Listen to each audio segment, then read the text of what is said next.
एलागढ़ के पास दुर्घटना में मृतक का धारचूला में हुआ पोस्टमार्टम, शव परिजनों को सौंपा गया। धारचूला तावाघाट राष्ट्रीय राजमार्ग के एलागढ़ के पास हिलवेज कंस्ट्रक्शन कंपनी की खराब जेसीबी मशीन को ठीक करने के दौरान शनिवार शाम अचानक पहाड़ी से हुए भूस्खलन की चपेट में आने से एक व्यक्ति की मौत हो गई थी। रविवार को मृतक कमल सिंह चिफलतरा निवासी उम्र 35 वर्ष के शव का धारचूला अस्पताल में पंचायतनामा भराया गया। डॉक्टर नौनिहाल सिंह ने बताया कि पोस्टमार्टम के बाद शव परिजनों को सौंप दिया गया है। अस्पताल पहुंचकर ब्लॉक प्रमुख धन सिंह धामी ने मृतक के परिजनों से मुलाकात कर उनको सांत्वना देते हुए हिलवेज कंस्ट्रक्शन कंपनी से मृतक के परिजनों को उचित मुआवजा देने की मांग की है। धारचूला में बारिश के चलते रविवार को काली नदी का भी बढ़ा जलस्तर।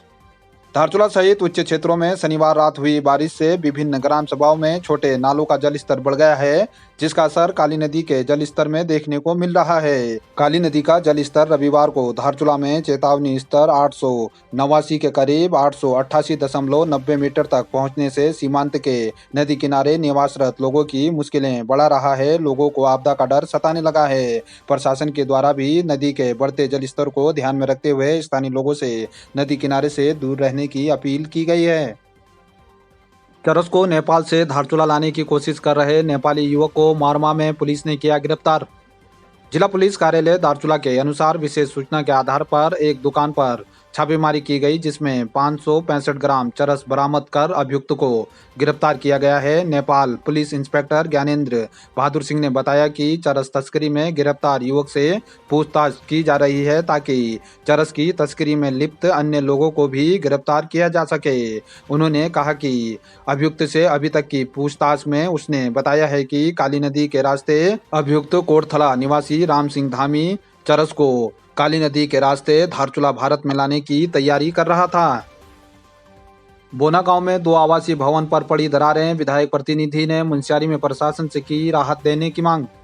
बोना गांव निवासी चंदर सिंह और प्रेम सिंह पंचपाल के आवासीय भवनों में भारी दरारें पड़ गई हैं, जिसके चलते लोगों का घरों में रहना मुश्किल हो गया है। विधायक प्रतिनिधि हीरा चिराल ने बताया कि इस वर्ष बोना में आपदा के कारण खेतों, पेयजल योजना, गांव को जोड़ने वाले रास्तों को काफी नुकसान पहुंचा है। लोगों के घरों में दरारें पड़ने से लोगों की मुश्किलें बढ़ गई हैं। इस संबंध में उन्होंने मुंशियारी उपजिलाधिकारी से शीघ्र पीड़ितों को राहत देने की मांग की है। नाभी में बीआरओ के खिलाफ दूसरे दिन भी ग्रामीणों का कर्मिक अनशन रहा जारी। बियांस घाटी चीन सीमा में बीआरओ के 65 आरसीसी ग्रेप के ओसी के द्वारा जनजाति समाज के लोगों के धार्मिक भावनाओं पर गलत बयानबाजी और स्थानीय ग्रामीणों को सड़क निर्माण कार्य से हटाने के विरोध में रविवार को दूसरे दिन भी ग्रामीणों का कर्मिक अनशन नाभी में जारी रहा।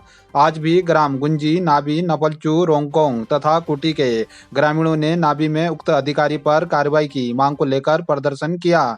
दूसरे दिन भी ग्रामीणों के द्वारा कर्मिक अनशन में नाभी से अशोक नबियाल, मदन नबियाल, ग्राम प्रधान सनम नबियाल, प्रकाश नबियाल, रोंगकोंग से प्रधान अंजू रोंकली, सुरन रोंकली, गुंजी से सरपंच लक्ष्मी गुंजाल, बबलीन गुंजाल, सूरज गुंजाल, नपलचू से ग्राम प्रधान नरेंद्र नपलचाल, सुंदर नपलचाल, दीपू नपलचाल, कुटी से हरीश कुटियाल, पुनीत कुटियाल, पंकु कुटियाल आदि ग्रामीण दूसरे दिन भी अनशन पर बैठे। सूत्रों से मिली जानकारी के अनुसार बीआरओ के बड़े अधिकारी भी गुंजी पहुंचकर शीघ्र मामले के समाधान के लिए ग्रामीणों से वार्ता करेंगे।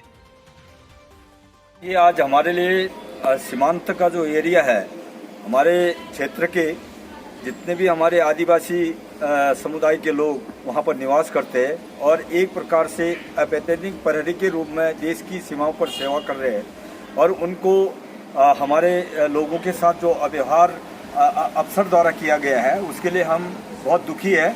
और धारचूला व्यापार मंडल इस प्रकार के कृत्य कार्रवाई करने पर हम लोग घोर विरोध करते हुए और हमारे आदिवासी लोगों के साथ अन्याय करेंगे तो हम लोग पूरा व्यापार मंडल यहाँ पर मार्केट बंद करके आंदोलन करने को बाध्य हो जाएंगे, जिसकी जिम्मेदारी शासन प्रशासन की होगी।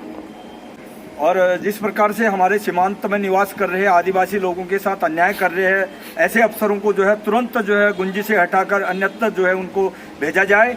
और साथ ही जो हमारे स्थानीय लोगों को श्रमिक से हटाकर अन्य प्रदेश के लोगों को श्रमिक बना रहे हैं, उसका भी हम घोर विरोध करते हैं और इस प्रकार के रवैया नहीं छोड़ेंगे और हमारे लोगों के साथ अन्याय करेंगे तो हम घोर विरोध करते हुए यहाँ पर बाजार बंद करके आंदोलन करने को बाध्य हो जाएंगे, जिसकी जिम्मेदारी शासन प्रशासन की होगी।